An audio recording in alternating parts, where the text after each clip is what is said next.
ایک چھوٹے سے گاؤں میں ایک یتیم بچہ رہتا تھا۔ اس کا نام علی تھا۔ علی کے ماں باپ بچپن میں ہی دنیا سے چلے گئے تھے۔ اب وہ اکیلا تھا، نہ گھر نہ سہارا۔ وہ دن میں لوگوں کے چھوٹے موٹے کام کرتا اور رات کو ایک پرانے درخت کے نیچے سو جاتا۔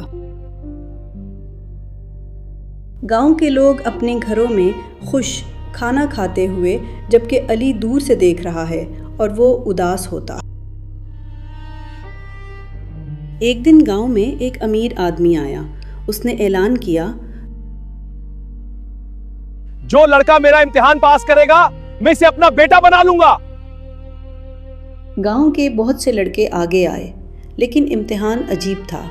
امتحان یہ تھا کہ رات کے اندھیرے میں جنگل کے اندر جا کر ایک بوڑھے آدمی کو کھانا دے کر آنا تھا۔ سب لڑکے ڈر گئے، کسی کی ہمت نہیں ہوئی، لیکن علی نے امتحان پاس کرنے کا سوچا۔ رات کے اندھیرے میں تیز ہوا چل رہی تھی اور جنگل سے عجیب آوازیں آ رہی تھیں۔ علی ڈرتے ڈرتے جنگل کے اندر گیا۔ آخر اسے ایک کمزور بوڑھا آدمی نظر آیا۔ علی نے خاموشی سے کھانا اس کے سامنے رکھ دیا اور بولا، بابا جی کھانا کھا لیں؟ بوڑھے آدمی کی آنکھوں میں آنسو آ گئے۔ اچانک وہ بوڑھا آدمی کھڑا ہوا اور اپنا بھیس اتار دیا۔ وہی امیر آدمی تھا۔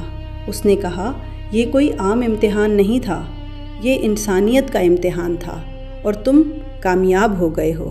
اس دن کے بعد علی کو نہ صرف ایک گھر ملا بلکہ ایک باپ بھی مل گیا۔ اور گاؤں کے لوگ کہتے تھے، اللہ یتیم کا امتحان ضرور لیتا ہے لیکن اسے کبھی اکیلا نہیں چھوڑتا۔ اور اسی دن سب کو سمجھ آ گیا، اصل دولت پیسہ نہیں، انسانیت ہوتی ہے۔